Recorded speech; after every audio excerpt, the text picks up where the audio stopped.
Bonjour, je m'appelle Arthur et j'ai 10 ans. Bonjour, je m'appelle Achille et j'ai 8 ans.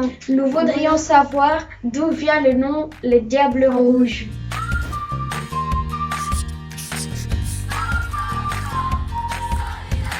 Peut-être vous l'avez donné sur un film en Belgique, mais on ne sait pas. This is all wrong. Dessine-moi une actu. Vous voulez en savoir plus sur les potentiels futurs champions d'Europe de football? Mais comment on vous comprend? Il est vrai que les Diables Rouges provoquent un réel engouement dans tout le pays. Pour connaître l'origine de leur surnom diabolique, il faut remonter à 1906, au début de l'équipe nationale. Plus précisément, à un match qui s'est déroulé le 29 avril 1906. Ce match officiel opposait la Belgique aux Pays-Bas. Et nos joueurs se sont montrés particulièrement rapides et combatifs face à des adversaires plus forts sur le papier. Et ils ont gagné.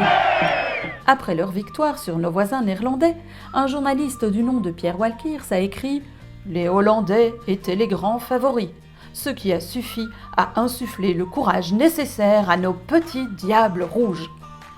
La légende raconte que le journaliste faisait référence à un pilote automobile belge, Camille Genazzi, lui-même surnommé le Red Devil, le diable rouge, à cause de sa vitesse et de sa barbe rousse. C'est le premier pilote à avoir dépassé les 100 km/h. On a donc le côté diable pour la vitesse et la combativité, la rage de vaincre, et le côté rouge pour la couleur du maillot des Belges. Et oui, c'est aussi simple que ça. Bon, si le surnom a rapidement collé à la peau de notre équipe nationale, ces maillots n'ont pas toujours été rouges. Dans les années 70, par exemple, les Diables étaient blancs.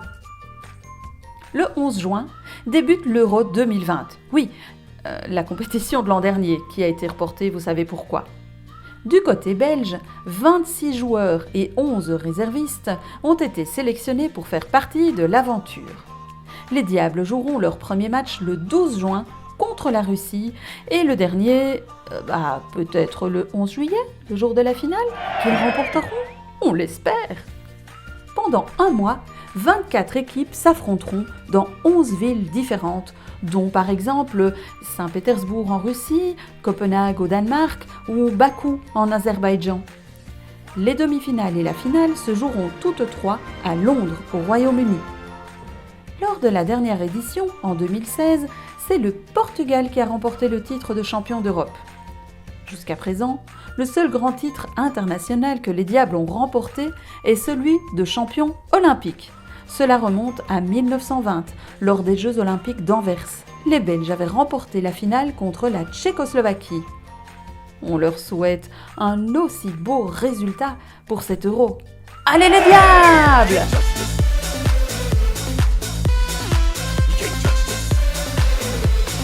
Belgium, it's devil time.